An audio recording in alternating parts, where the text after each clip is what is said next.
या अल्लाह या रहमान या रहीम या करीम। अल्हम्दुलिल्लाहि रब्बिल आलमीन वस्सलातु वस्सलामु अला सय्यिदिल मुरसलीन मुहम्मदिन व अला आलिहि व अस्हाबिहि अजमाइन अम्मा बाद। अऊज़ु बिल्लाहि मिनश शैतानिर रजीम बिस्मिल्लाहिर रहमानिर रहीम। या अय्युहन नबिय्यु कुल लि अज़वाजिका व बनातिका व निसाइल मुमिनीना युदनीना अलैहिन्ना मिन जलाबीबिहिन ज़ालिका अदना अन युअरफ़ना फ़ला युज़ैन व कान अल्लाहु गफ़ूरर रहीमा। वक़ाल नबी सल्लल्लाहु अलैहि वसल्लम अला कुल्लुकुम राइन व कुल्लुकुम मस्ऊलुन अन रइयतिहि औ कमा क़ाल अलैहि सल्लतु वस्सलाम। मेरे मोहतरम बुज़ुर्गों और अज़ीज़ों, नौजवानों और दीनी भाइयों, अभी चंद हफ्तों से मुस्लिम माशरे के ताल्लुक़ से और ख़ुसूसन मुस्लिम ख़वातीन के ताल्लुक़ से ये बात काफ़ी ज़्यादा गर्दिश कर रही है कि मुस्लिम लड़कियां, नौजवान बच्चियां इर्तिदाद का शिकार हो रही हैं। इर्तिदाद का मतलब यानी कि इस्लाम से फिर कर और इस्लाम छोड़कर दूसरा मज़हब और हिंदू मज़हब कबूल कर रही हैं और हिंदू मज़हब में शामिल हो रही हैं। ये ख़बरें और ये बातें इस्लामी माशरे के लिए और अहले इस्लाम के लिए इंतहाई ख़तरनाक और अफसोसनाक हैं। इन वाक़यात की जितनी मज़म्मत की जाए और जितनी फ़िक्र की जाए कम है, क्योंकि एक अहले ईमान के लिए ईमान बहुत बड़ी दौलत है और अल्लाह ताला की बहुत बड़ी नेमत है। किसी एक इंसान का भी इस्लाम से फिर जाना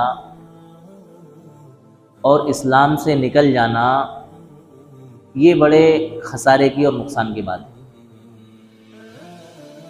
इसलिए अहले इस्लाम की ये ज़िम्मेदारी बनती है कि वो अपने माशरे का जायज़ा ले और अपनी कौम का जायज़ा ले, और जहाँ कहीं इस्लाम के ताल्लुक़ से तज़ब्ज़ुब पाया जाता है या इस्लाम छोड़ने की कोशिशें जारी हैं, उन कोशिशों को नाकाम करने की प्लानिंगें की जाएं और इसके लिए ऐसा लाए हमल तैयार किया जाए कि जिसके ज़रिए हम अपनी मुस्लिम ख़वातीन को इस्लाम से निकलने से बचा सकें। आज मैंने इसी मौजू को मुनासिब समझते हुए इस जुमे में इस बात पर रोशनी डालने की कोशिश की है कि इस बात में कितनी सच्चाई है कि मुस्लिम लड़कियां इस्लाम छोड़कर गैर मज़हब में मुंतकिल हो रही हैं, और अगर हो रही हैं, जितने परसेंट भी हैं, तो क्यों हो रही हैं और ऐसा क्या किया जाए कि जिसकी वजह से वो अपने आप को इस्लाम और दीन से बेजार न कर सके। अल्लाह ताला से दुआ करें कि अल्लाह ताला मुझे सही कहने की और हम सबको इन बातों पर अमल करने की तौफीक नसीब फरमाए। एक बात जो बड़ी ज़ोर शोर के साथ चल रही है कि लाखों की तादाद में लड़कियां गैर मुस्लिम हो चुकी हैं। बज़ाहिर ये बात सुनने के बाद में मुखातिबीन इससे मुतासिर भी होते हैं। इतनी लाखों की तादाद में मुस्लिम घरानों की बच्चियां इस्लाम छोड़ करके गैर मज़हब में दाखिल हो चुकी हैं,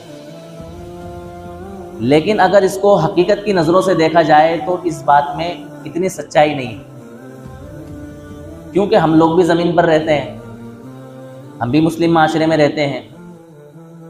हम अपने इर्द गिर्द के माहौल से अंदाज़ा लगाएं तो हमारे अतराफ़ व अकनाफ से और हमारे इर्द गिर्द से तो हमें ऐसा पता नहीं चलता है कि इतनी ज़्यादा तादाद के अंदर मुस्लिम बच्चियां इस्लाम छोड़ करके गैर मज़हब में क्या हो रही हैं, मुंतकिल हो रही हैं। किसी घनी आबादी की अगर बात कर ली जाए जहाँ पर मुस्लिम अक्सरियत पाई जाती है, बड़ा शहर है, घनी आबादी है, अगर वहाँ पर हम एक टारगेट समझते हुए समझने के लिए ये फ़र्ज़ करें कि महीने में कम से कम उस अक्सरियती आबादी वाले इलाके में, घनी आबादी के इलाके में 10 बच्चियाँ गैर मुस्लिम हो जाती हैं, तो साल भर की कितनी बनी? 120 कितनी बनेगी ना 12 महीनों की। और अगर हम इसके अंदर और ज़्यादा समझ लें तो ज़्यादा से ज़्यादा इनकी तादाद हज़ारों तक जाएगी, लेकिन लाखों तक इनकी तादाद नहीं जा रही। बहरहाल फिर भी हमारे लिए ये बड़े अफसोस का मकाम है और हसरत की चीज़ है कि अगर एक शख्स भी इस्लाम छोड़ करके इस्लाम से बाहर जाता है तो वो हमारे लिए सोचने का मकाम है और उसकी फ़िक्र करने का क्या है, ज़रिया है कि भाई हम उसकी फ़िक्र करें कि ये शख्स इस्लाम छोड़ करके गया कैसे। भाई मज़हब इस्लाम के अलावा जितनी तंजीमें पाई जाती हैं वो तंजीमें हर मुमकिन ये कोशिश कर रही हैं कि हमारे मज़हब से कोई दूसरे मज़हब के अंदर मुंतकिल ना हो और दूसरे मज़हब का किसी न किसी सूरत में हमारे मज़हब में दाखिल हो जाए। कुछ मज़ाहिब ऐसे हैं जो अपने मज़हब के फॉलोअर्स बढ़ाने के लिए और अपने मज़हब की तशहीर के लिए, अपने मज़हब के प्रचार प्रसार के लिए पैसा भी खर्च करते हैं और अपने मज़हब को मानने वाली लड़कियों को भी दाव पेच पर लगा देते हैं। उनका मकसद है कि किसी भी तरह से आप हमारे मज़हब को क्या कर लो, कबूल कर लो। हम अपने मज़हब की या अपनी लड़की आपको देने को तैयार हैं, आप उससे अपनी शादी कर लें, लेकिन आप हमारे मज़हब में क्या हो जाए, मुंतकिल हो जाए। या अगर आप गुर्बत का शिकार हैं तो वो आपकी गुर्बत को दूर करने के लिए आपके ऊपर पैसा खर्च करेंगे, आपसे कहेंगे कि भाई हम आपको इतने लाख रुपए दे रहे हैं, आप अपना मज़हब छोड़ करके हमारे मज़हब को क्या कर लें, कबूल कर लें। ये हो रहा है दुनिया के अंदर। और बाज़ मज़ाहिब ऐसे हैं जो अपने मज़हब से निकलने वालों पर भरपूर निगरानी कर रहे हैं कि किसी तरह से हमारे मज़हब का कोई भी इंसान, चाहे वो मर्द हो या औरत, खुसूसन औरत, किसी दूसरे मज़हब में न जाने पाए। और अगर वो कानूनी तौर पर भी जाने की कोशिश कर रहा है तो वो रजिस्टर्ड ऑफिस में जाते हैं, रजिस्टर ऑफिस में, और वहां जाकर के लिस्ट देखते हैं, क्योंकि रजिस्टर ऑफिस का ये कानून है कि 1 महीने तक मज़हब तब्दील करने वाले शख्स का वो इश्तिहार बाहर चस्पा करते हैं, बैनर लगाते हैं कि भाई ये शख्स ये मज़हब छोड़ करके फला मज़हब में क्या हो रहा है, मुंतकिल हो रहा है। तो उनकी तंजीमें और उनकी टीमें रजिस्टर ऑफिस के क्या करती रहती हैं, चक्कर लगाती रहती हैं और देखती रहती हैं कि हमारे मज़हब का कौन इंसान मज़हब छोड़ करके दूसरे मज़हब के अंदर जा रहा है। अब जब वो लिस्ट देखते हैं तो उसमें सारा बायोडाटा उस मज़हब छोड़ने वाले इंसान का लिखा होता है। वो उसके घर पहुंचते हैं, उसके परिवार और ख़ानदान में पहुंचते हैं, उनको समझाते हैं, उनको हर तरह से ये बावर कराने की कोशिश करते हैं कि आपके ख़ानदान का फ़ला शख्स या फ़ला औरत किसी भी सूरत में मज़हब छोड़ करके बाहर ना जाए। इसलिए आपने एक नारा बहुत ज़ोरों शोर से सुना होगा, लव जिहाद, है ना। लव जिहाद की कोई हैसियत और हकीकत इस्लाम में है ही नहीं। इतनी गंदी चीज़ की तालीम इस्लाम दे ही नहीं सकता। इस्लाम के मानने वालों को तो इस्लाम ने नजरें झुकाने का हुक्म दिया है, चे जाए कि किसी गैर मजहब की लड़की को या औरत को अपना शिकार बना करके अपनी हवीस का उसको क्या बनाया जाए, जरिया बनाया जाए। ये मजहब इस्लाम की तालीम नहीं है। तो लव जिहाद का नारा इतना बुलंद किया गया, इतना बुलंद किया गया, इसके जरिए मुसलमान लोगों में दहशत बिठाई गई और उनको खौफजदा किया गया। और जो कुछ खवातीन मज़हब इस्लाम के लोगों से जुड़ रही थी या किसी तरह से उनके आपसी ताल्लुकात बन रहे थे और वो शादी के बंधन में बनना चाह रहे थे, उसके ऊपर भी भरपूर रोक लगाने की क्या की गई है, कोशिश की गई। हमें इससे कोई सरोकार भी नहीं है, इससे कोई बहस भी नहीं है। बहरहाल इस बात के ज़रिए हमें इतनी बात समझ में आती है कि जिस तरह से गैर तंजीमें अपने मज़हब से निकलने वाले इंसान की फिक्र कर रही हैं, रजिस्टर ऑफिस जाकर के वो लिस्ट देखते हैं, बैनर देखते हैं कि कौन शख्स हमारे मज़हब छोड़ करके इस्लाम मज़हब को कबूल कर रहा है, इससे कहीं गुना ज़्यादा ये हमारी जिम्मेदारी बनती है कि हम अपने इर्द गिर्द का माहौल देखें और रजिस्टर ऑफिस में जा करके ये सर्वे करें कि हमारे मजहब इस्लाम को छोड़ करके कौन खातून गैर मजहब में दाखिल हो रही है। ये हम अहले इस्लाम मानने वालों की क्या है जिम्मेदारी, अहले इस्लाम की जिम्मेदारी। दूसरी चीज, दूसरे मजहब वाले लोग क्या कर रहे हैं कि एक प्लानिंग के तहत बाकायदा ये प्रोपेगेंडा चला रहे हैं कि अगर आप किसी भी मजहब इस्लाम की लड़की को भला फुसला करके हिंदू मजहब में लाते हो तो हम आपको 6 महीने तक सिक्योरिटी भी देंगे, कुछ लाख रुपए भी हम आपको मदद के लिए देंगे, आपको रहने का घर भी देंगे, आपको राशन भी देंगे। ये प्लानिंग बाकायदा चल रही है। मजहब इस्लाम में ऐसी कोई प्लानिंग नहीं है, यहां जबरदस्ती वाला कोई काम है ही नहीं। अल्लाह ताला ने कुरान करीम के अंदर फरमाया ला इकराह फिद्दीन, कि दीन के अंदर कोई जबरदस्ती नहीं है। आपको मजहब इस्लाम अच्छा लग रहा है आप कबूल करें, नहीं लग रहा है आप जाने, आपकी दुनिया जाने। हमें आपकी जात से कोई सरोकार और कोई बहस नहीं। और देखें आप बात देखो, जो चीज बरहक होती है, सच्ची होती है, उसके लिए प्रचार प्रसार नहीं करना पड़ता है, उसके लिए पैसे खर्च करना नहीं पड़ते हैं, उसके लिए सिक्योरिटी की जरूरत नहीं होती है, उसके लिए बहुत कुछ ढोंग रचने की भी जरूरत नहीं होती है। और जो चीज फर्जी होती है, बेकार की होती है, जिसकी कोई हकीकत और असलियत नहीं होती है, उसके बचाव के लिए और उसके लिए इंसान अपनी अकल से जो चाहता है क्या करता है, अंजाम देता है और करता रहता है। तो ये प्लानिंगें बाकायदा चल रही हैं, खास तौर से हमारे मुल्क के अंदर, कि किसी तरह से मुस्लिम लड़कियों को क्या किया जाए, हमारे हिंदू मजहब के अंदर मुंतकिल किया जाए। अच्छा, अब सोचने वाली बात यह है, देखो ये चीजें सिर्फ एक तरफा नहीं हो रही हैं कि मुस्लिम लड़कियां हिंदू हो रही हैं, बल्कि ये चीजें दोनों तरफा हो रही हैं कि कुछ हिंदू लड़कियां मुस्लिम भी हो रही हैं और मुस्लिम लड़कियां हिंदू भी हो रही हैं। क्यों हो रही हैं इसको हम बाद में गौर करेंगे, लेकिन गैर मुंसिफाना तौर पर बात यह हो रही है कि अगर कोई हिंदू लड़की मुस्लिम होती है तो उसको हर मुमकिन कोशिश करके उसको मुसलमान होने से क्या किया जाए, बचाया जाए। और अगर कोई मुस्लिम लड़की हिंदू हो रही है या नहीं हो रही है तो हर मुमकिन कोशिश उस मुस्लिम लड़की को हिंदू बनाने की जाए। और नारा क्या दिया जा रहा है कि भाई आपको किसी मुसलमान से अगर आप शादी करेंगे तो आप बच्चे पैदा करने की मशीन बन जाएंगे। क्या बन जाएंगे? तो आपके वहां बच्चे पैदा नहीं होंगे। और ये कहना है कि भैया अगर एक मुस्लिम लड़की हिंदू के शादी में आकर के और हिंदू के बंधन में बन करके अगर बच्चे को जन्म देती है तो वो एक हिंदू इंसान को क्या देगी, जन्म देगी।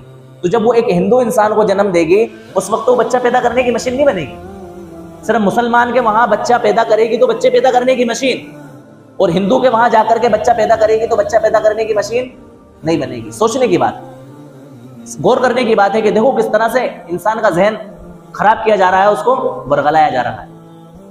एक चीज। दूसरी चीज ये है कि इन सब कोशिशों के बावजूद जितनी बातें गर्दिश कर रही हैं उनमें उतनी सच्चाई नहीं है जितना उनको बयान किया जा रहा है। क्यों सच्चाई नहीं है, मैं बात बताना आपको चाहता हूं। इसलिए सच्चाई नहीं है कि हिंदू मजहब के अंदर शादी के उन्वान से इतनी रीतो रिवाज है कि उनका रिश्ता एक मुस्लिम माशरे के साथ सेट हो ही नहीं सकता। खुद उनके अंदर इतनी जात पात और बिरादरी के मामलात हैं कि वो अपनी बिरादरी से हटकर के रिश्ता नहीं करते हैं। अगर एक ही बिरादरी है तो उनके पूजा पाठ के इतने मामलात हैं कि वो ये देखते हैं कि हम जिस चीज की पूजा करते हैं सामने वाले भी उस चीज की पूजा कर रहे हैं कि नहीं कर रहे हैं। अगर वो किसी और चीज की पूजा कर रहे हैं तो अगरचे हमारी जात है कि, लेकिन हमारा रिश्ता उनके अंदर नहीं होगा। जब जाहिर बात है जो लोग ऊंची जात के हैं वो दलितों के अंदर शादी नहीं कर रहे हैं, राजपूतों के अंदर शादी नहीं कर रहे हैं और दूसरी समाजों के अंदर शादी नहीं कर रहे हैं, तो वो मुस्लिम माशरे के अंदर शादी कैसे कर लेंगे? एक बात। दूसरी बात यह है कि हमारे वहां अगर कोई मुस्लिम बच्ची इस्लाम छोड़ करके गैर मजहब को कबूल कर रही है तो उसकी एक वजह बन करके आती है गुर्बत, मुफलिसी, गरीबी। और मजहब इस्लाम के अलावा जो लोग हैं, जिसको हम दूसरे अल्फाज में हिंदू मजहब कह लें, उनके वहां जहेज को बड़ा फोकस किया जाता है। क्या किया जाता है? जहेज को बड़ा फोकस किया जाता है, बल्कि डिमांड की जाती है, मांग होती है कि मुझे जहेज में ये चाहिए, कार भी चाहिए, बंगला भी चाहिए, फला चीज चाहिए, ढेका चीज चाहिए। इतनी सारी चीजें उनके इर्द गिर्द जुड़ी हुई हैं। अब जब वो अपने मजहब की औरत से सिर्फ इस बात की वजह से कि वो उनकी मन मर्जी का जहेज उनको नहीं दे सकते, उससे शादी नहीं कर रहे हैं, तो हमारे मुस्लिम माशरे की वो गरीब बच्ची जिसके पास जहेज देने का इंतजाम नहीं है, उससे वो शादी कैसे कर लेंगे? बात समझ रहे हैं मेरी बात? फिर आप ये कहेंगे कि भाई फिर ये हो कैसे रहा है? बहुत सारी मुस्लिम लड़कियां मजहब इस्लाम छोड़ करके बाहर जा रही हैं, गैर मजहब मुंतकिल हो रही हैं, तो इसकी वजूहात क्या है? तो वही वजूहात आज समझने के लिए हम बात को क्या करेंगे, इंशाल्लाह समझने की कोशिश करेंगे। इसके पीछे बहुत सारी चीजें हैं, ऐसा क्यों हो रहा है? अगर हम इन चीजों पर बारी बारी गौर करें तो एक बात तो हमें यह समझ में आ रही है कि जो एक प्लानिंग चल रही है भगवा लव ट्रैप के नाम से, इस प्लानिंग के तहत बाकायदा ये साजिश है कि किसी भी तरह से मुस्लिम लड़कियों को वरगलाया जाए, उनको बहकाया जाए और उनका नंबर हासिल करके उनसे दोस्ती लगाई जाए। और ये क्यों हो रहा है? ये इसलिए हो रहा है कि उनको तो औरतें उनके खानदान में और माशरे में मिल ही नहीं रही है। बात समझ में आ रही? खुद वो अपने खानदान में, अपनी बिरादरी में, अपने मजहब में, अपनी रीति रिवाज के हिसाब से अगर कोई शादी के लिए औरत देखना चाहे तो वो उनके लिए मिलना क्या हो गई है? मुश्किल हो गई। वैसे ही हिंदू मजहब के अंदर लड़कियों का रेशो क्या है? कम है। अब क्या करें भैया? शादी तो करना है, औरत तो चाहिए, तो उसके लिए बेहतरीन प्लानिंग ये दी कि आप मुस्लिम लड़कियों से क्या करो? दोस्तियां करो। अब जब मुस्लिम लड़कियों से दोस्तियां करने की बात आई तो हर मुस्लिम लड़की दोस्ती भी नहीं कर रही है, ये बात भी आप अपने जहन से निकाल दें। वो लड़कियां इनके जालों में फंस रही हैं, जो लड़कियां गुर्बत का शिकार हैं, गरीबी का शिकार हैं, या कहीं से अगर उनका रिश्ता आ रहा है तो वही गैर मजहब की देखा देखी जो हमारे माशरे में चल पड़ा है, एक जहेज का कल्चर, कि जहेज की डिमांड इतनी है कि वो गरीबी की वजह से उस डिमांड को पूरा नहीं कर पा रहे हैं। बच्चों की उम्र ज्यादा हो रही है, वो किसी तरह से बहकावे में आकर के उनकी बातों का क्या हो रही है? शिकार हो रही है।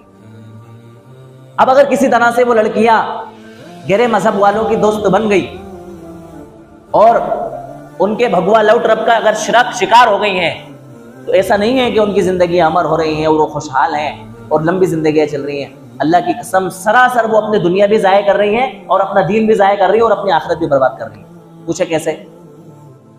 दुनिया उन्होंने इस तरह से जाया कर दी कि इस गंदे काम को अंजाम दे करके सबसे पहले उन्होंने अपने रिश्तेदार, अपने खानदान और अपने माँ बाप से दुश्मनी को क्या ले लिया? मोल ले लिया।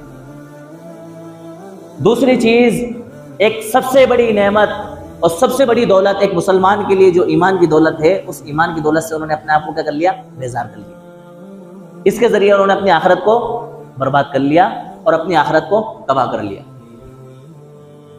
दुनिया की कैसे नहीं रही कि वो हवीस के दरिंदे जिन्होंने इनको बहला फसला करके और लालच दे करके किसी तरह से अपना बनाने की कोशिश करी, जब उनकी चाहतें और उनके जज्बात ठंडे पड़ गए और उनका शौक पूरा हो गया, तो उन्होंने उनको कहीं का भी नहीं छोड़ा।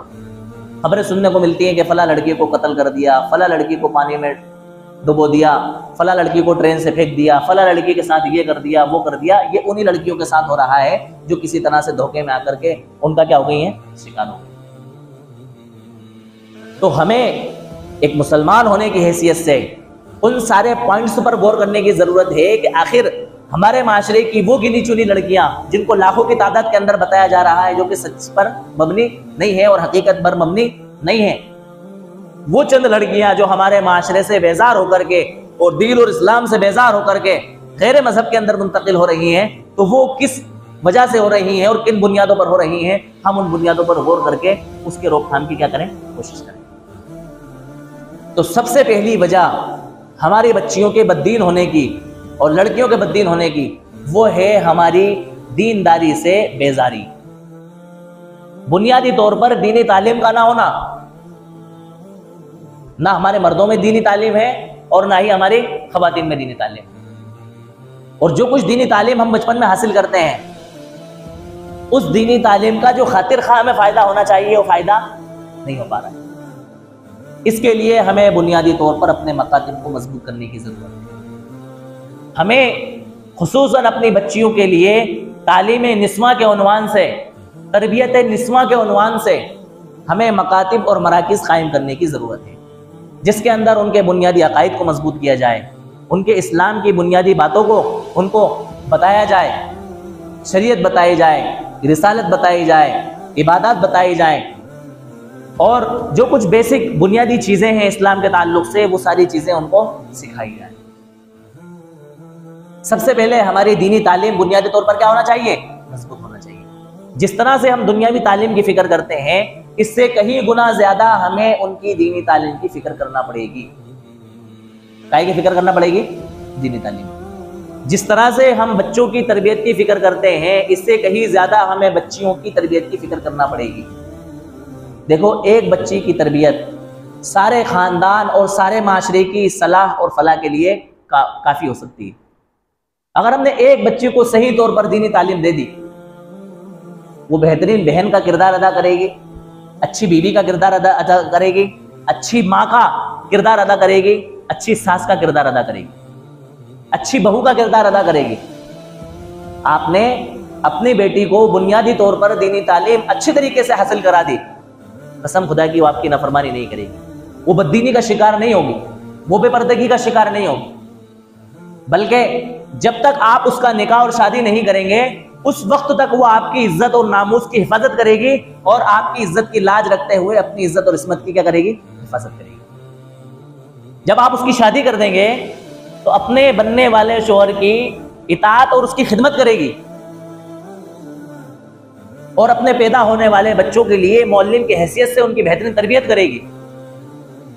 अपने घर के अंदर एक अच्छी बहू होने का किरदार अदा करेगी, और जब उसके बच्चे बड़े हो जाएंगे, उनके बच्चों की जब शादियां हो जाएंगी और उसकी जब बहू आएगी, तो उसके लिए बेहतरीन सास का क्या करेगी? किरदार अदा करेगी। तो बुनियादी तौर पर हमें ये कोशिश करना चाहिए हर हाल में कि हमारे यहाँ कम से कम हमारे मोहल्ले में, हमारे शहर में, हमारे सूबे में ऐसा मुनज़्ज़म अंदाज में मकतब का निज़ाम कायम हो जाए कि हमारी कोई खातून, छोटी बच्ची से लेकर के बूढ़ी खातून तक, दीनी तालीम से खाली ना होने पाए। देखो, पूरे मुल्क के अंदर जो तादाद हमारी बतलाई जाती है वो तकरीबन 20 करोड़, लेकिन मैं कहता हूँ ये कम है। हमारी तादाद कम से कम 30 करोड़ है। कितनी है? 30 करोड़। जब 30 करोड़ अगर हमारी तादाद है तो उसके अंदर आधी हमारी खवातीन है, तो खवातीन की तादाद कितनी हुई? 15 करोड़। कितनी हुई? 15 करोड़। 15 करोड़ खवातीन में सिर्फ 1% खवातीन जो है ना पढ़ी लिखी है, और वो भी दुनियावी तालीम। दीनी तालीम का तो कोई फीसद हम तय कर ही नहीं सकते। हमें अपनी खवातीन के लिए दीनी तालीम की फिक्र करना चाहिए। क्या करना चाहिए? दीनी तालीम की फिक्र। एक बात हुई। नंबर 1 कि हम सबसे पहले अपने खवातीन के लिए दीनी तालीम का इंतजाम करें और दीनी तालीम की फिक्र करें। नंबर 2, वालिदैन की जिम्मेदारी ये बनती है कि बच्चों की अच्छी तरबियत करें। ये हमारे दीन का हिस्सा है, बच्चों की अच्छी तरबियत करना। हदीस पाक के अंदर आता है कि बच्चों को अच्छे अखलाक से बहरावर करवाना अपने वालिद के लिए इससे बड़ा कोई तोहफा नहीं है। यानी अगर कोई वालिद अपने बच्चों को बेहतरीन अखलाक सिखा दे, उनकी अच्छी तरबियत कर दे, तो गोया कि उसने अपने बच्चों को इतना बड़ा तोहफा दिया कि इससे बड़ा कोई और तोहफा हो ही नहीं सकता। हदीस पाक के अंदर आता है कि जब बच्चा पैदा हो जाए तो आप उसका 7वें दिन बेहतरीन नाम रखो, उसका अकीका करो, उसकी बेहतरीन तालीम और तरबियत करो, उसको अदब सिखलाओ। तो ये हमारे दिन का क्या है? हिस्सा है। वालिदैन को हर मुमकिन कोशिश अपने बच्चों की तरबियत के लिए करना चाहिए। हमें सबको वक्त का शिकवा है कि टाइम ही नहीं है। हम कमाने खाने के अंदर इतने बिजी हैं और इतने व्यस्त हैं कि हमें अपने बच्चों की तरबियत की फिक्र ही नहीं है कि हमारे बच्चे कहाँ जा रहे हैं, कहाँ आ रहे हैं, क्या पढ़ रहे हैं, क्या लिख रहे हैं, कब स्कूल जा रहे हैं, कब स्कूल से आ रहे हैं, जा रहे हैं कि नहीं जा रहे हैं, हमें पता ही नहीं। कब बच्चों का रिजल्ट आ गया हमें नहीं पता, कब बच्चों के स्कूल बंद हो गए हमें नहीं पता, कब बच्चों के स्कूल शुरू हो गए हमें नहीं पता। इतनी गफलत और इतनी लापरवाही हमारे माशरे को ले डूबी। हमें बहुत चौकस और चौकन्ना होना पड़ेगा। हर जगह पर हमें अपने बच्चों पर मुकम्मल ध्यान और निगरानी करना पड़ेगी कि अगर हमारे बच्चे स्कूल जा रहे हैं तो किन बच्चों के साथ इनकी दोस्तियां हैं। गलत एक्टिविटीज तो हमारे बच्चों के अंदर पैदा नहीं हो रही, हमारी बच्चियों की किन बच्चियों के साथ दोस्तियां हैं। इस पर हमें क्या करना पड़ेगा, गौर करना पड़ेगा। ट्यूशन क्लास जा रही हैं तो ट्यूशन क्लास में ऐसा तो नहीं कि उसके वक्तों से पहले जा रही हैं और दोस्तियां हो रही हैं, वक्तों के बहुत देर बाद में आ रही हैं और दोस्तियां अंजाम दे रही हैं। इन सारी चीजों पे हमें क्या करना पड़ेगा, फोकस करना पड़ेगा, ध्यान देना पड़ेगा। आपका जो वक्त है, मैं तो ये कहता हूं कि अगर हमारे बच्चे प्राइवेट स्कूल में पढ़ रहे हैं तो कोचिंग की जरूरत ही नहीं। भाई बच्चा प्राइवेट स्कूल में भी पढ़े और कोचिंग में पढ़े तो फिर पढ़ क्या रहा है वो, सोचने की बात। इससे अच्छा तो हम सरकारी स्कूल में पढ़ा के फिर कोचिंग कर दें तो बात समझ में आती है। लेकिन प्राइवेट स्कूल में पढ़ने के बाद में भी अगर वो कोचिंग पढ़ रहा है तो कैसा पढ़ रहा है और हम कैसी पढ़ाई करवा रहा है, ये बात समझ में नहीं आ रही। और हमारी बेहिसी की एक इंतहा है कि हम दुनियावी तालीम के लिए ना जाने क्या क्या काम कर रहे हैं। अभी स्कूलों की छुट्टी चल रही है, उसके बावजूद बच्चे कोचिंग जा रहे हैं। उनसे पूछो भैया अभी काहे की कोचिंग, कहना कि अगले साल की तैयारी कर रहा है, अगले साल की क्लास की हम अभी से क्या कर रहे हैं, तैयारी कर रहे हैं। और दीनी तालीम के लिए 2 महीने बराबर छुट्टी चाहिए। अगर फोन लगा के पूछो कि बच्चा नहीं आया पढ़ने के लिए, नानी के वहां गया है, कहाँ गया है, नानी के वहां गया है, साहब वो स्कूल शुरू होंगे जब आएगा। ये हमारी बेहिसी की क्या है, अलामत है। हमें बहुत ज्यादा मोहतात होने की जरूरत है दीनी तालीम को लेकर के और बच्चों की तरबियत को लेकर के। तीसरी चीज जो है वो है बच्चों का मखलूत निज़ाम तालीम को एजुकेशन। इससे हमें अपने बच्चों को क्या करना चाहिए, फ्री करना चाहिए। माशरे के बाशऊर लोग, बावकार लोग, समझबूझ रखने वाले लोग इस प्लानिंग के तहत ये काम करें कि अगर हमारे माशरे के लोगों के 10 स्कूल चल रहे हैं, कितने स्कूल, 10 स्कूल, बाहमी मशवरे से ये तय करें कि हम अपने स्कूलों में कम से कम को एजुकेशन नहीं करेंगे। 5 स्कूल हम गर्ल्स के बना लें और 5 स्कूल बॉयज के बना लें। 5 स्कूल में सिर्फ हमारे बच्चे पढ़ेंगे और 5 स्कूल में हमारी लड़कियां पढ़ेंगी। कितना बेहतरीन निज़ाम बन सकता है, जहां बच्चे और बच्चों की तालीम का निज़ाम मखलूत होगा और बच्चे और बच्चियों की तालीम इख्तिलात के साथ होगी, वहां पर ये सारी चीजें क्या होंगी, पैदा होंगी। इसके ऊपर भी हमें क्या करना चाहिए, गौर करना चाहिए। हत्तल इम्कान कोशिश ये करें कि हम अपनी बच्चियों को ऐसे इदारों में, ऐसे स्कूलों में दाखिल करें जहां पर वो बच्चियों का ही स्कूल हो, गर्ल्स स्कूल, खुसूसन कॉलेजों के अंदर इसका हमें ज्यादा ख्याल रखना चाहिए। और जब बच्चे हमारे स्कूल जा रहे हैं तो हम उनकी निगरानी करें, खुद हम उनको छोड़ने के लिए जाएं और खुद हम उनको लेने के लिए जाएं। उनके फोनों पर हमारी मुकम्मल निगरानी हो। पहली बात तो बच्चों को फोनों की जरूरत ही नहीं है, लेकिन अगर खुदा ना खास्ता हम इतने बेहिस हो गए हैं कि हम बच्चों को बगैर फोन और बगैर मोबाइल के नहीं रख सकते, तो उनके ऊपर क्या होना चाहिए, हमारी निगरानी होना चाहिए। हम अपनी आईडी से और अपने जीमेल और ईमेल से उनके मोबाइल को क्या करें, लॉगिन करें। हमें पता चले जो कुछ वो एक्टिविटीज कर रहे हैं वो सारी एक्टिविटीज हमारे तक पहुंचे कि हमारे बच्चे क्या देख रहे हैं, क्या अंजाम दे रहे हैं। बात समझ में आ रही। कुछ ऐप ऐसे भी चल रहे हैं कि जिन ऐपों के जरिए आप अपने मोबाइल को अपने बच्चों के मोबाइल से क्या कर सकते हैं, कनेक्ट कर सकते हैं। इसके जरिए हम अपने बच्चों के मोबाइलों की निगरानी करें। खुसूसन रात के वक्त में हम अपने बच्चों के फोनों को लेकर के अपने पास जब्त करें कि रात में इशा के बाद आपको मोबाइल चलाने की इजाजत बिल्कुल भी नहीं है। बच्चों को तन्हा घर पर ना छोड़ें, बच्चों को तन्हा किसी के साथ जाने न दें। खुसूसन गैर मुस्लिम लड़कियों से किसी भी सूरत में अपनी बच्चियों की दोस्तियां ना होने दें। इस बात का ख्याल रखें, नहीं होना दोस्तियां हमारी, क्योंकि वो दोस्तियां बेहयाई का शिकार करती हैं। फिर वो दोस्तियां फालतू की बातों को वजूद में लाती हैं और फिर उसके जरिए हमारे माशरे के अंदर बेहयाई और बेपर्दगी और दूसरी चीजें धीरे धीरे क्या हो जाती है, शुरू हो जाती है। गैर मुस्लिम बच्चियों से हमारी बच्चियों की दोस्तियां नहीं होना चाहिए। तो तीसरी चीज जो है वो ये है कि मखलूत तालीमी निज़ाम से हम अपने बच्चों को बचाएं। इसके लिए हमें कोशिशें करना पड़ेंगी। बाशऊर लोगों को, समझदार लोगों को आगे आकर के इस प्लानिंग को कामयाब बनाना पड़ेगा, वरना हमारी बच्चियां यूं ही इस्लाम से मुर्तद होकर के गैर मजहब में मुंतकिल होती रहेंगी और इस्लाम से बेजारी का शिकार होती रहेंगी। इसके लिए हमें इसका क्या करना चाहिए, ख्याल करना चाहिए। चौथी चीज जो है वो ये है कि हम अपने घरों के अंदर दीनी तालीम का माहौल बनाएं। तालीम हो हमारे घर के अंदर, कोई हदीस की किताब हमने ले ली, कोई तफसीर की किताब हमने ले ली, जिसके अंदर सहाबा के वाकयात, हयातुस सहाबा की तालीम हम करने लग गए। जो हमारा दिल चाहे, जिससे हमारे बच्चों का जहन दीनी बने, वो तालीम हमारे घरों के अंदर होना चाहिए। उसके अंदर अकाईद की बहसें हों, रिसालत की बहसें हों, दीन के फ़ज़ाइल हों, दीन पर अमल करने की फजीलतें हों, दीन से बेजारी की मजम्मतें हों, वो सारी चीज़ें हमारे घर के अंदर आना चाहिए। तो दीनी तालीम हमारे घरों में हर दिन रोज़ाना बिला नागा 10 मिनट, 20 मिनट, 25 मिनट एक वक्त निकाल करके हमारे घर के अंदर दीनी तालीम करने का एक माहौल होना चाहिए। इसके लिए हमें अपना वक्त क्या करना चाहिए? फारिग करना चाहिए।